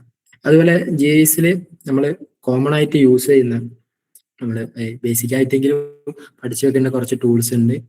പ്രധാനമായിട്ട് GIS ചെയ്യാൻ പറ്റുന്ന ഒരു പ്ലാറ്റ്ഫോമാണ് QGIS, ArcGIS, SagaGIS എന്ന് പറയുന്നത്. ഇതിൽ ArcGIS ഓപ്പൺ സോഴ്സ് അല്ല, അത് പെയ്ഡ് ആണ്. അത് പെയ്ഡ് വെർഷൻ ആയതുകൊണ്ട് തന്നെ അതിന്റെ ഒരു ആൾട്ടർനേറ്റീവ് ആയിട്ട്, അതല്ലെങ്കിൽ ഒരു സ്വതന്ത്ര സോഫ്റ്റ്വെയർ സംവിധാനത്തോടു കൂടി വർക്ക് ചെയ്യുന്നതാണ് QGIS. നമുക്ക് ഇത്തരത്തിലുള്ള ഒരുപാട് ബേസിക് ആയിട്ടുള്ള കാര്യങ്ങളും ഈവൻ അഡ്വാൻസ്ഡ് ആയിട്ടുള്ള കാര്യങ്ങളൊക്കെ തന്നെ നമുക്ക് QGIS വെച്ച് ചെയ്യാൻ പറ്റും. ഇപ്പോൾ QGISനേക്കാളും നമുക്ക് ചില ആക്ടിവിറ്റീസ് ഒക്കെ ചെയ്യാൻ, എസ്പെഷ്യലി റാസ്റ്റർ ഒക്കെ കൈകാര്യം ചെയ്യാൻ ഏറ്റവും എളുപ്പമുള്ളത് അതൊരു ഓപ്പൺ സോഴ്സ് ആണ്, SagaGIS എന്ന് പറയുന്നത്. ഇത് ഇപ്പൊ കണ്ടിന്യൂ ചെയ്യുന്നുണ്ടോ എന്ന് അറിയില്ല, പക്ഷെ ഇതിന്റെ ഇപ്പൊ അവൈലബിൾ ആയിട്ടുള്ള വെർഷൻ ഒക്കെയും നമുക്ക് നല്ല രീതിയിലുള്ള ഔട്ട്പുട്ട് തരുന്നുണ്ട്. പിന്നെ നമുക്ക് ഞാൻ നേരത്തെ പറഞ്ഞ പോലെ നമ്മൾ ഓരോന്നും GISൽ ചെയ്യേണ്ട ആവശ്യമില്ല. നമുക്ക് 6 സ്ക്രിപ്റ്റുകൾ വെച്ചിട്ടും ഗൂഗിൾ എർത്ത് എഞ്ചിനും വെച്ചിട്ടൊക്കെ നമുക്ക് ഈ പറയുന്ന പ്രോസസ്സുകളൊക്കെ കോഡിങ്ങിലൂടെ, പൈത്തൺ ലാംഗ്വേജ് ഒക്കെ അറിയുന്നുണ്ടെങ്കിൽ നമുക്ക് അതിലൂടെ തന്നെ ഇതിന്റെ റിസൾട്ടിലേക്ക് വരാൻ കഴിയും. അതുപോലെ കുറച്ച് കാര്യങ്ങളൊക്കെ ചെയ്യാൻ പറ്റുന്ന ഒരു പ്ലാറ്റ്ഫോമാണ് ഗൂഗിൾ എർത്ത് പ്രോ എന്ന് പറയുന്നത്. അപ്പൊ നമ്മൾ ബേസിക് ആയിട്ട് ഇത്തരം സോഫ്റ്റ്വെയർ എങ്കിലും നമ്മളൊന്ന് അവെയർ ആയിരിക്കണം. അറ്റ്ലീസ്റ്റ് QGISഉം പ്ലാറ്റ്ഫോമും നമുക്ക് അറിഞ്ഞു കഴിഞ്ഞാൽ ഒരുപാട് കാര്യങ്ങൾ നമുക്ക് ചെയ്യാൻ പറ്റും. Okay, that's all about today's section. GIS എന്ന് പറയുന്നത്, ജിയോഗ്രാഫിക്കൽ ഇൻഫർമേഷൻ സിസ്റ്റം എന്ന് പറയുന്നത് ജിയോഗ്രാഫേഴ്സിന് മാത്രമല്ല, അതിപ്പോൾ മോഡേൺ എക്കോളജി അല്ലെങ്കിൽ കൺസർവേഷൻ ബയോളജിയുടെ ഒക്കെ ഒരു കോർ കമ്പണന്റ് ആയിട്ടുണ്ട്. അപ്പൊ അത് പഠിച്ചെടുക്കുക എന്നുള്ളത് വളരെ ഇമ്പോർട്ടന്റ് ആണ് നമ്മൾ ഇത്തരം എക്കോളജിക്കൽ സ്റ്റഡീസ് ഒക്കെ നടത്തുമ്പോൾ. Thank you.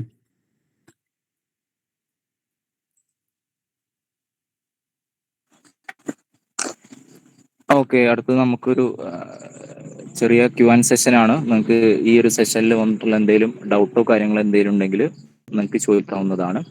അതേപോലെ തന്നെ ചാറ്റിൽ ഞാൻ ഫീഡ്ബാക്ക് ഫോമിന്റെ ലിങ്ക് ഇട്ടിട്ടുണ്ട്. അതെന്തായാലും ഫില്ല് ചെയ്യണം. അതിൽ ഫില്ല് ചെയ്താലേ നമുക്ക് സർട്ടിഫിക്കറ്റ് ഡിസ്ട്രിബ്യൂട്ട് ചെയ്യാൻ കഴിയുള്ളൂ. അപ്പോൾ നമുക്ക് ക്വസ്റ്റ്യൻസിലേക്ക് പോവാം.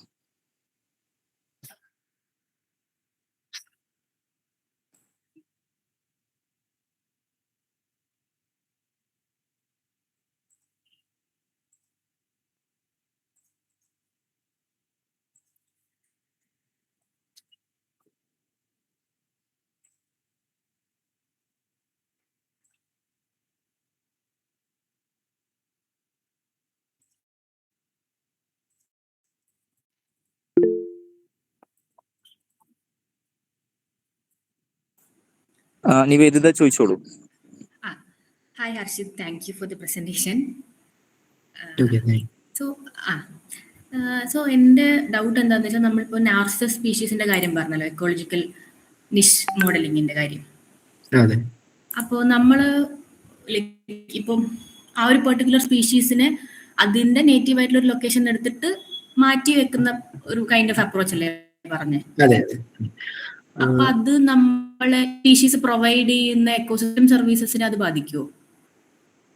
ആക്ച്വലി ഓക്കെ, നമ്മള് അത് കംപ്ലീറ്റ് ആയിട്ട് ആ ഒരു സ്പീഷീസിനെ അതിന്റെ എക്കോസിസ്റ്റത്തിൽ നിന്ന് ഒഴിവാക്കുക എന്ന് പറയുന്നത് നമുക്ക് അവോയ്ഡ് ചെയ്യാൻ പറ്റാത്ത സാഹചര്യം ആയതുകൊണ്ട് മാത്രമാണ്. അവിടെ ഒരു ലാർജ് ഇൻഡസ്ട്രിയൽ പ്രൊജക്ട് ഒരു അവരുടെ പേപ്പറിൽ പറഞ്ഞ പ്രകാരമാണെങ്കിൽ അവിടെ ഒരു വലിയ ഡാം കൺസ്ട്രക്ഷൻ വരികയാണ്. അപ്പോൾ ആ ഒരു സ്പീഷീസ് നശിച്ചു പോവുകയാണ്. അപ്പോൾ like in the sense of എക്കണോമിയുടെ സെൻസിൽ സംസാരിക്കുമ്പോൾ അവരെ സംബന്ധിച്ച് ആ ഒരു ഡാമാണ് ഇമ്പോർട്ടൻ്റ് എന്ന് പറയുന്നത്. അപ്പൊ അറ്റ്ലീസ്റ്റ് നമുക്ക് അവിടെ ആ ഡാം വരുമ്പോൾ എക്കോളജിക്കൽ സർവീസസ് മൊത്തമായിട്ട് പോവുകയാണ്, ആ സ്പീഷീസ് മാത്രമല്ല മൊത്തമായിട്ട് പോവുകയാണ്. അപ്പൊ അത്തരം സെനാരിയോസിൽ നമുക്ക് ഒരു റെസ്ക്യൂ മിഷൻ എന്നുള്ള നിലയ്ക്കാണ് നമ്മൾ ആ സ്പീഷീസിനെ കംപ്ലീറ്റ് ആയിട്ട് മാറ്റുക എന്നുള്ള സെൻസ് യൂസ് ചെയ്യുന്നത്. അതർവൈസ് നമുക്കിപ്പോ ഒരു സ്പീഷീസ് വളരെ റെസ്ട്രിക്റ്റഡ് ആണ് ഏരിയയെങ്കിൽ നമുക്ക് അതിന് സ്യൂട്ടബിൾ ആയിട്ടുള്ള മറ്റൊരു ഏരിയ കണ്ടുപിടിക്കാൻ നിഷ് മോഡലിംഗ് യൂസ് ചെയ്യാം. പക്ഷെ ഓൾവേസ് ഞാൻ പറഞ്ഞ പോലെ അതിന്റെ ഫണ്ടമെന്റൽ നിഷയം മാത്രമാണ്, അതിന്റെ റിയലിസ്റ്റിക് നിഷയല്ല. നമ്മൾ ആ ഒരു ട്രാൻസ്ലൊക്കേഷൻ നടത്തുന്ന സമയത്ത് നമ്മൾ കണ്ടിന്യൂസ് മോണിറ്ററിങ് ചെയ്തുകൊണ്ടിരിക്കണം. ക്രൈനം മലബാറികത്തിന്റെ കേസിലാണെങ്കിൽ നമ്മൾ ട്രാൻസ്ലൊക്കേഷൻ ചെയ്തിട്ട് 4 വർഷമാകാറായി. നമ്മൾ കണ്ടിന്യൂസ് മോണിറ്ററിങ്, നമ്മൾ ഇതുവരെ അതിന്റെ എണ്ണം കൂട്ടിയിട്ടില്ല. നമ്മൾ അതിൽ മോണിറ്റർ ചെയ്യണം, അവിടെ എന്തൊക്കെ വേരിയേഷൻ വരുന്നുണ്ട് എന്ന് നോക്കി കൺഫേം ചെയ്തിട്ട് മാത്രമേ നമ്മൾ അതിന്റെ ലാർജ് സ്കെയില് ആപ്ലിക്കേഷനിലേക്ക് കടക്കാൻ പറ്റുള്ളൂ. Okay, thank you. ഹലോ, ഒരു വണ്ടർഫുൾ സെഷൻ ആയിരുന്നു. ഞാനൊരു ഡൗട്ട് ചോദിച്ചിട്ടുണ്ട്. ഞാനൊരു സുവോളജി ടീച്ചർ ആയതുകൊണ്ടാണ്. നമ്മൾക്ക് എന്തെങ്കിലും ചെറിയ ചെറിയ ഓർഗാനിസംസ് കേൾക്കാവോ ഞാൻ പറയുന്നത്? നമ്മുടെ ചെറിയ ചെറിയ ഓർഗാനിസംസ്, ഇപ്പം മോസ്കിറ്റോ അങ്ങനത്തെ ഉള്ള ആൾക്കാരുടെ സ്പീഷീസ് ഡിസ്ട്രിബ്യൂഷൻ നമുക്ക് ഈ ജിസ്സിലൂടെ സാധ്യമാകുമോ? ആക്ച്വലി ഈവൻ വൈറസിന്റെ സ്പ്രെഡ് ഒക്കെ നമുക്ക് ഡിസ്ട്രിബ്യൂഷൻ മോഡലിൽ ചെയ്തിട്ടുണ്ട്. അപ്പം സർ നമ്മളിത് നമുക്ക് സോഴ്സ് നമുക്ക് അവൈലബിൾ ആവുന്നത് ഏതൊക്കെ സൈറ്റിൽ നിന്നായിരിക്കും അതൊന്ന് പറയാമോ സാർ? നമുക്ക് പ്രധാനമായിട്ടും നമ്മൾ ഡിസ്ട്രിബ്യൂഷൻ മോഡൽ ഏത് സ്പീഷീസിൽ ചെയ്യുമ്പോഴും അതിന്റെ അനുയോജ്യമായിട്ടുള്ള എൻവയോൺമെന്റൽ പാരാമീറ്റേഴ്സുകൾ യൂസ് ചെയ്യുക എന്നുള്ളതാണ് ഇമ്പോർട്ടന്റ്. ഇപ്പൊ നമുക്ക് എല്ലാ സ്പീഷീസിനും അപ്ലിക്കബിൾ ആകുന്ന ഒരു പാരാമീറ്റർ അല്ലെങ്കിൽ ഒരു 19 പാരാമീറ്റർ ഉണ്ട്. അതിനെ നമ്മൾ ബയോക്ലൈമാറ്റിക് വേരിയബിൾസ് എന്ന് വിളിക്കും. അത് ലിങ്ക് ഇവിടെ ഞാൻ ഷെയർ ചെയ്യാം. നമുക്ക് വേൾഡ് ക്ലൈം എന്ന് പറഞ്ഞിട്ടുള്ള world clim data set link ഞാനിവിടെ ഷെയർ ചെയ്യാം മീറ്റിലേക്ക്.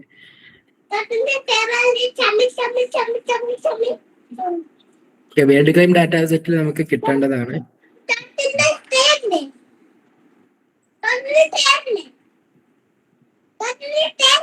വേൾഡ് ക്ലൈമിന്റെ ലിങ്ക് ഓക്കെ, അത് ഞാനിവിടെ ഷെയർ ചെയ്യാം. ഓക്കെ, ആ ഇതിൽ പോയി കഴിഞ്ഞാൽ നമുക്ക് 19 വേരിയബിൾസ് കിട്ടും. അപ്പൊ നമുക്ക് അത് വെച്ചിട്ട് ഒരുവിധ എല്ലാ ഓർഗാനിസത്തിനും ഇത് അപ്ലിക്കബിൾ ആണ്. പക്ഷെ നമ്മൾ മോസ്കിറ്റോസിന്റെ കേസ് എടുക്കുമ്പോൾ അതിന് റെലവെന്റ് ആയിട്ടുള്ള എന്തെങ്കിലും വേരിയബിൾസും കൂടെ ഒക്കെ ഉണ്ടോ എന്ന് പരിശോധിക്കേണ്ടതുണ്ട്.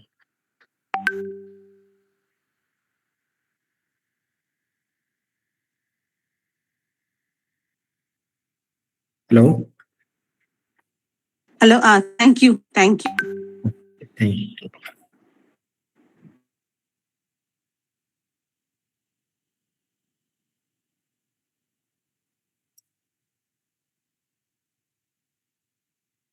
Any other questions?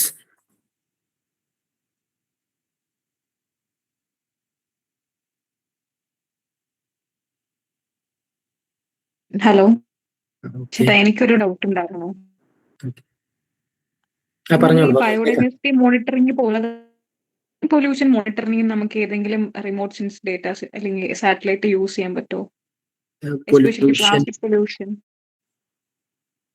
പൊല്യൂഷൻ നോക്കാൻ വേണ്ടിയിട്ട് ആക്ച്വലി ഞാൻ അതിനെ കുറിച്ച് പ്ലാസ്റ്റിക് പൊല്യൂഷൻ അല്ലെങ്കിൽ പ്ലാസ്റ്റിക് ഡംപിനെ നമുക്ക് മോണിറ്റർ ചെയ്യാൻ വേണ്ടിയിട്ട് പ്ലാസ്റ്റിക് ഡംപിങ് സാറ്റലൈറ്റിന്റെ കണ്ണിൽ പെടുന്ന എന്തൊരു ഡാറ്റ ആണെങ്കിലും നമുക്ക് മോണിറ്റർ ചെയ്യാൻ പറ്റും. അതിപ്പോ വളരെ ഓഷ്യൻസിൽ വരുമ്പോൾ റിഫ്ലക്റ്റൻസിന്റെ ഇഷ്യൂസ് ഉണ്ടാകും. ഞാനൊരു കേസ് പറയുമ്പോൾ ലൈക്ക് വെറ്റ്ലാൻഡ്സിൽ പ്ലാസ്റ്റിക് ഡംപിങ് ധാരാളമായി നടക്കുന്നുണ്ട്. അപ്പൊ അതിന്റെ നാച്ചുറൽ വെറ്റ്ലാൻഡ്സും ഈ ഡംപിങ് നടന്നിട്ടുള്ള ഏരിയയും തമ്മിൽ സ്പെക്ട്രൽ സിഗ്നേച്ചറിൽ വേരിയേഷൻസ് വരും. അപ്പൊ അത് നമുക്ക് സിംപിളി നമുക്ക് ആ സ്പെക്ട്രൽ സിഗ്നേച്ചറിൽ വേരിയേഷൻ വരുന്നുണ്ട് എന്ന് കൊടുക്കാം. അതല്ലെങ്കിൽ അതിനെ നമുക്ക് കൂടുതൽ ലൊക്കേഷൻസ് കണ്ടുപിടിച്ച് നമുക്ക് അതിന്റെ എക്കോളജിക്കൽ മോഡലിംഗ് ചെയ്തിട്ട്, നിഷ് മോഡലിംഗ് അല്ല, അല്ലാത്ത GLM GM പോലെയുള്ള മോഡലിംഗ് ചെയ്തിട്ട് നമുക്കത് സ്റ്റാറ്റിസ്റ്റിക്കലി തന്നെ പ്രൂവ് ചെയ്യാൻ പറ്റും. അതായത് ഡംപിങ് നടക്കുന്ന ഇത്ര ഏരിയ ഒക്കെ കണ്ടുപിടിക്കാൻ നമുക്ക് ഇതിന് പറ്റും. ഈ സ്പെക്ട്രൽ ഇൻഡിസസ് കാരണം ഈ പ്ലാന്റ്സിന് മാത്രം, വെറ്റ്ലാൻഡ്സിന് മാത്രമല്ല, എവറി ഒബ്ജക്റ്റിനും ഒരു യുണീക്ക് ആയിട്ടുള്ള സ്പെക്ട്രൽ സിഗ്നേച്ചർ ഉണ്ടാവും. അത് നമ്മൾ എങ്ങനെ ഡിറ്റക്ട് ചെയ്യാന്ന് വെച്ചാൽ ആ പ്ലാസ്റ്റിക് ഡംപ് ചെയ്ത സൈറ്റിൽ നിന്ന് പോയിട്ട് നമ്മൾ ഡയറക്റ്റ് പോയിട്ട് GPS ഡാറ്റ എടുക്കണം, കുറെ എണ്ണം റെഫറൻസ് എടുക്കുക. എന്നിട്ട് നമ്മൾ ബാക്കിയുള്ള ഏരിയ ഇതുപോലെ ഇത്തരത്തിൽ മോഡലിംഗ് ചെയ്താൽ നമുക്ക് മനസ്സിലാക്കുക അതായത് ഇത്രയും ഏരിയയിൽ ഡംപിങ് നടന്നിട്ടുണ്ട് എന്നുള്ള ഒരു. പക്ഷെ വെറ്റ്ലാൻഡ് ഇക്കോസിസ്റ്റത്തിനുള്ള ഡെപ്തും അതിന്റെ ഇത് വേറെയാണല്ലോ. പക്ഷെ ഓഷ്യൻ ഡംപിങ് ആവുന്ന സമയത്ത് അത് ഭയങ്കര ഡെപ്തിൽ പോയി ഓഷ്യൻ ഡംപിങ് ആകുന്ന കേസിൽ നമുക്ക് സാറ്റലൈറ്റിന് അത് ഡിറ്റക്ട് ചെയ്യാൻ പറ്റുമോ എന്നുള്ളത് നമ്മൾ നോക്കണം. ഹൈപ്പർ സ്പെക്ട്രൽ വെച്ച് ചെയ്യാൻ പറ്റും. പക്ഷെ അത്രയും ഏരിയ നമുക്ക് ഡ്രോൺ കവർ ചെയ്തെടുക്കാൻ പറ്റുമോ എന്നുള്ള അതിന്റെ സാധ്യത പരിശോധിക്കണം. ആക്ച്വലി ഞാൻ അതിൽ എക്സ്പെർട്ട് അല്ല, പക്ഷെ ഒരു സാധ്യതയുണ്ട്. ലൈക്ക് നമുക്ക് ഡ്രോൺസ് വെച്ചിട്ട് ഹൈപ്പർ സ്പെക്ട്രൽ ഇമേജ് വെച്ച് വേർതിരിച്ചെടുക്കാം. പക്ഷെ അവിടെ ഒരു ചാലഞ്ച് വരാൻ സാധ്യതയുള്ളത് വാട്ടറിൽ ഇത് ഒഴുകി നടക്കുന്നതായതുകൊണ്ട് തന്നെ എപ്പോഴും നമുക്ക് കംപ്ലീറ്റ് ആയിട്ട് ആ സ്പെക്ട്രൽ സിഗ്നേച്ചർ മനസ്സിലാക്കാൻ പറ്റിക്കൊള്ളണമെന്നില്ല. ഷോർ ലൈനിൽ അടിഞ്ഞിട്ടുള്ളതായിട്ടുണ്ടെങ്കിലോ ഡെപ്തിൽ ഷോർ ലൈൻസിൽ ഡിറ്റക്ട് ചെയ്യാൻ പറ്റും. അതായത് നമ്മൾ കോസ്റ്റൽ ലൈൻസ് മൊത്തം നോക്കിയാൽ കോസ്റ്റൽ ലൈൻസിന്റെ സ്പെക്ട്രൽ സിഗ്നേച്ചർ നോക്കുക. നിങ്ങളിപ്പോ ആക്ച്വലി അതിൽ വർക്ക് ചെയ്യുകയാണെങ്കിൽ കോസ്റ്റൽ ലൈൻസിൽ ഇത്തരത്തില് അടിഞ്ഞിട്ടുള്ള ഏരിയകളിലുള്ള സ്പെക്ട്രൽ സിഗ്നേച്ചറും അത് ബാക്കിയുള്ളതുമായിട്ട് കമ്പയർ ചെയ്ത് നോക്കിയാൽ നമുക്ക് ഏറെക്കുറെ പ്രെഡിക്റ്റ് ചെയ്യാൻ പറ്റും ഇത്ര ഏരിയസിൽ ഒരു ഡെപ്പോസിഷൻ അല്ലെങ്കിൽ വന്നിട്ടുണ്ട് എന്നുള്ള രീതിയിൽ.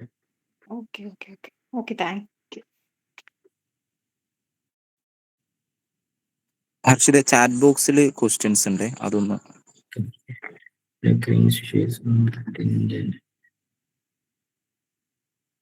ഓക്കെ, മോത്തിന്റെ കേസ് ആണെങ്കിൽ കോമൺലി ഒക്കറിങ് ആണെങ്കിൽ ഒരു സ്പീഷീസ് ഒരു ഏരിയയിൽ കാണണമെങ്കിൽ അതിനെന്തോ അതിനെ സപ്പോർട്ട് ചെയ്യുന്ന ഒരുപാട് എൻവയോൺമെന്റൽ വേരിയബിൾസ് അവിടെ ഉണ്ട് എന്നുള്ളതാണ് അത് മനസ്സിലാക്കുന്നത്.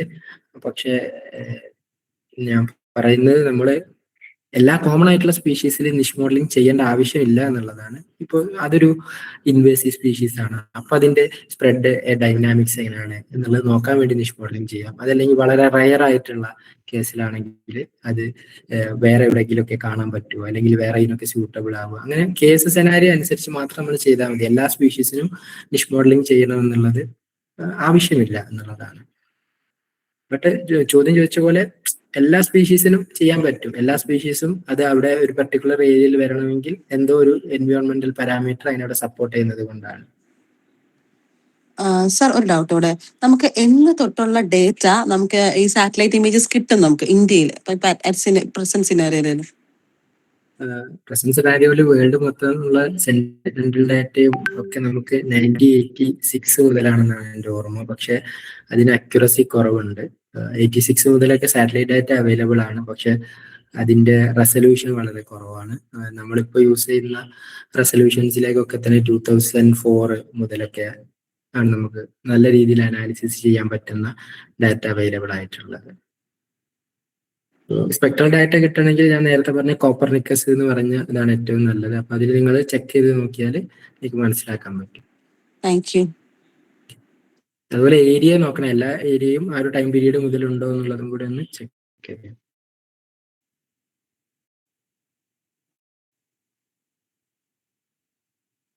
വളരെ ലിമിറ്റഡ് ഡിസ്ട്രിബ്യൂഷൻ ആണെങ്കിലുള്ള പ്രശ്നമാണ്. നമുക്ക് ആക്ച്വലി നിഷ് മോഡലിംഗ് ചെയ്യാൻ നമുക്ക് മിനിമം ഒരു 6 ലൊക്കേഷൻസ് എങ്കിലും വേണം എന്നുള്ളതാണ്. അതായത് നിഷ് മോഡലിംഗ് ചെയ്യുമ്പോൾ അതിന് നമുക്കൊരു കുറച്ച് ട്രെയിനിങ് ഡാറ്റയും ടെസ്റ്റ് ഡാറ്റയും ആയിട്ട് ഇപ്പൊ നമുക്കൊരു 6 ലൊക്കേഷൻ ഉണ്ടെങ്കിൽ നമുക്ക് 4-2 സ്പ്ലിറ്റ് ചെയ്യാം. എങ്കിലും അക്യുറസിനെ ബാധിക്കും. എങ്കിലും നമുക്ക് മിനിമം ചെയ്യണമെങ്കിൽ ഒരു 6 ലൊക്കേഷൻ എങ്കിലും വേണം. 1 or 2 ലൊക്കേഷൻസ് ഉള്ളത് നമുക്ക് ചെയ്യാൻ ബുദ്ധിമുട്ടാണ് എന്നുള്ളതാണ്.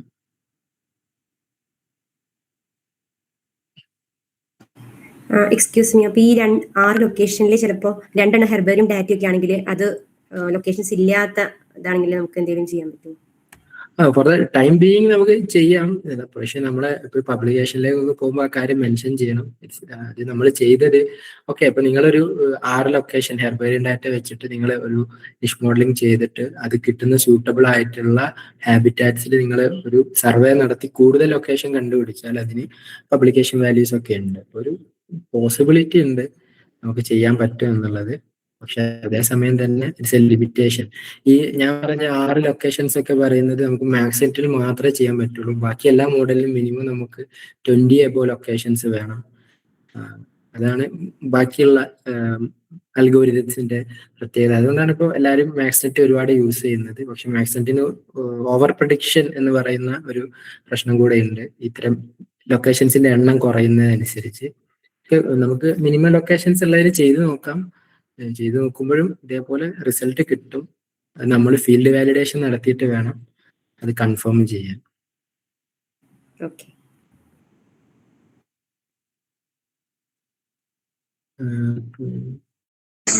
ഇനി ആർക്കെങ്കിലും എന്തെങ്കിലും doubt clear ചെയ്യാനുണ്ടോ?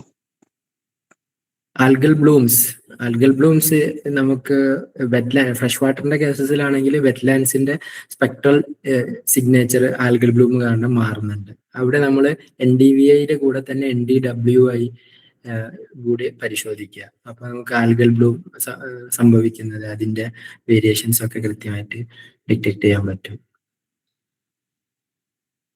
Vector data download ചെയ്യാൻ പറ്റിയ കുറച്ച് ഓപ്പൺ സോഴ്സ് വെക്ടർ ഡാറ്റ നമുക്ക് ഓപ്പൺ കേരള എന്ന് പറഞ്ഞിട്ടുള്ള വെക്ടർ ഡാറ്റ ഉണ്ട്. ഇപ്പൊ ഐ തിങ്ക് ഭുവൻ എന്നുള്ള പോർട്ടൽ ഉണ്ട്, ISROയുടെ ആണ്. അതിൽ ഒരുപാട് വെക്ടർ ഡാറ്റ നമുക്ക് അഡ്മിനിസ്ട്രേറ്റീവ് ബൗണ്ടറീസ് ഒക്കെ അവൈലബിൾ. ഭുവന്റെ പക്ഷെ ഡയറക്റ്റ് ഡൗൺലോഡ് ചെയ്യാൻ പറ്റുന്നില്ല.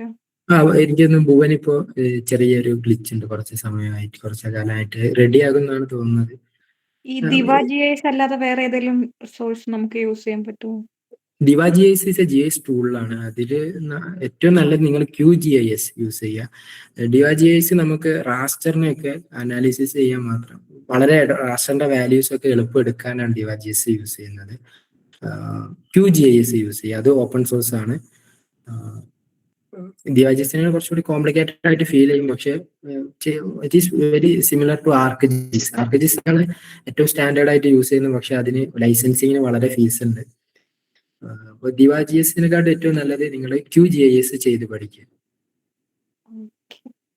അഡ്മിനിസ്ട്രേറ്റീവ് ലെവൽ അല്ലെങ്കിൽ ബ്ലോക്ക് പഞ്ചായത്ത് ലെവലിലുള്ള നമുക്ക് എന്താ boundary lines open data Kerala എന്നുള്ള ഇതിൽ കിട്ടും നമ്മുടെ എല്ലാ ഡാറ്റകളും. കീസ്റ്റോൺ സ്പീഷീസ് പറഞ്ഞാൽ ഒരു എക്കോളജിക്കൽ ടേം ആണ്. അതായത് ഒരു പർട്ടിക്കുലർ ഏരിയയിലുള്ള ഒരു ഏറ്റവും ഇമ്പോർട്ടന്റ് ആയിട്ടുള്ള ഒരു സ്പീഷീസിനാണ് കീസ്റ്റോൺ സ്പീഷീസ് എന്ന് പറയുന്നത്. നമ്മളെ അംബ്രല സ്പീഷീസ്, ഫ്ലാഗ്ഷിപ്പ് സ്പീഷീസ് എന്ന് പറയുന്ന പോലെ ഒരു സ്പീഷീസ് ആണ് കീസ്റ്റോൺ സ്പീഷീസ്. അതിനെ ഡിപ്പെൻഡ് ചെയ്തിട്ടായിരിക്കും. ഞാൻ ആ ഇമേജിൽ നിങ്ങൾ സിംഹവാലം കുരങ്ങനെ വെച്ചിട്ടുണ്ടായിരുന്നു. അത് അതുപോലെ ഫിഗ് ട്രീ, അതൊക്കെ കീസ്റ്റോൺ സ്പീഷീസ് ആണ്. അത് ആ ഒരു ഫിഗ് ട്രീ നമുക്ക് കാണുമ്പോൾ വലിയ റെലവൻസ് ഒന്നും തോന്നില്ല. പക്ഷെ എക്കോളജിനെ സർവൈവ് ചെയ്യിക്കുന്നതിൽ അതിന് വളരെ ഇമ്പോർട്ടൻസ് ഉണ്ട്. ലൈക്ക് എല്ലാ ടൈമും ഫ്രൂട്ട് ഉള്ള ഒരു ട്രീ ആണ് ഫിഗ് ട്രീ എന്ന് പറയുന്നത്. അപ്പോൾ ആ ഒരു റീജിയനിലെ ബയോഡൈവേഴ്സിറ്റിനെ എപ്പോഴും ലൈവായി നിർത്താൻ അത് ആ സ്പീഷീസ് സഹായിക്കുന്നുണ്ട്. അതാണ് അതിന്റെ ഒരു റെലവൻസ്.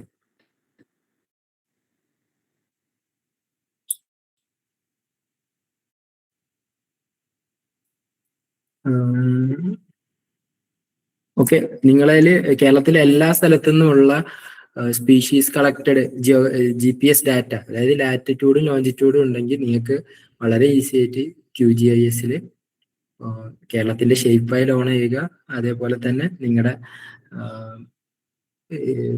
നിങ്ങളുടെ ലാറ്റിറ്റ്യൂഡിനെയും ലോഞ്ചിറ്റ്യൂഡിനെയും എക്സെല്ലിൽ CSV എന്ന് പറഞ്ഞിട്ടുള്ള ഒരു ഫോർമാറ്റിൽ സേവ് ചെയ്തിട്ട് നിങ്ങൾക്ക് അതും QGIS ഓപ്പൺ ചെയ്ത് കഴിഞ്ഞാൽ ആ ഷേപ്പ് ഫയലിൽ ത്രൂഔട്ട് കേരള എവിടേക്കാണ് ആ സ്പീഷീസിൽ നിങ്ങൾ ലൊക്കേറ്റ് ചെയ്തത്, അതിന്റെ ലാറ്റിറ്റ്യൂഡ് ലോഞ്ചിറ്റ്യൂഡ് കറക്റ്റ് ആണെങ്കിൽ അതിൽ നിങ്ങൾക്ക് അവൈലബിൾ ആയി കിട്ടും. ഓക്കെ, ഇനി ഫർദർ ക്വസ്റ്റ്യൻസ്?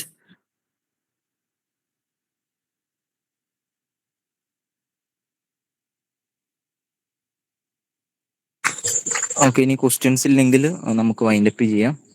ഫീഡ്ബാക്ക് ഫോം ചാറ്റിൽ ഞാൻ ഇടക്കിടക്ക് പോസ്റ്റ് ചെയ്തിട്ടുണ്ട്. അത് നിർബന്ധമായിട്ട് എല്ലാവരും ഫില്ല് ചെയ്യണം. അതേപോലെ തന്നെ നമ്മളൊരു വർക്ക്ഷോപ്പ് പ്ലാൻ ചെയ്യുന്നുണ്ട്.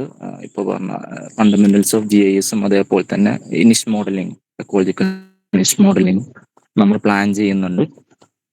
അപ്പോൾ അത് വൈകാതെ നമ്മൾ നോട്ടിഫൈ ചെയ്യുന്നതായിരിക്കും. ഓഫ്ലൈൻ ആയിട്ടായിരിക്കും പരിപാടി. അപ്പോൾ നിങ്ങൾക്ക് എല്ലാവർക്കും അതിൽ ഫർദർ ആയിട്ട് ഈ ഒരു മെത്തേഡിനെ കുറിച്ചും മെത്തഡോളജിനെ കുറിച്ചും നമുക്ക് കൂടുതലായിട്ട് അറിയാൻ പറ്റും. അപ്പോൾ ഈ ഒരു ക്ലാസ് നമുക്ക് എടുത്ത് തന്ന നമ്മൾ സെഷനിൽ നമ്മളോട് സംസാരിച്ചതിന് അതിന് നന്ദി അറിയിക്കുകയാണ്. അദ്ദേഹത്തിന്റെ വാല്യുബിൾ ടൈമിന് നന്ദി പറയാണ്. അതേപോലെ തന്നെ ഇത്രയും പാർട്ടിസിപ്പേറ്റ് ചെയ്ത നിങ്ങൾക്ക് എല്ലാവർക്കും നന്ദി പറയണം. നിങ്ങൾക്ക് എന്തെങ്കിലും ഡൗട്ട് സംഭവങ്ങളൊക്കെ ഉണ്ടെങ്കിൽ നമ്മളെ കോൺടാക്ട് ചെയ്യാവുന്നതാണ്. അതേപോലെ തന്നെ വർക്ക്ഷോപ്പിന്റെ കാര്യം നമ്മൾ പിന്നീട് അറിയിക്കും. Okay, thank you. Good night all.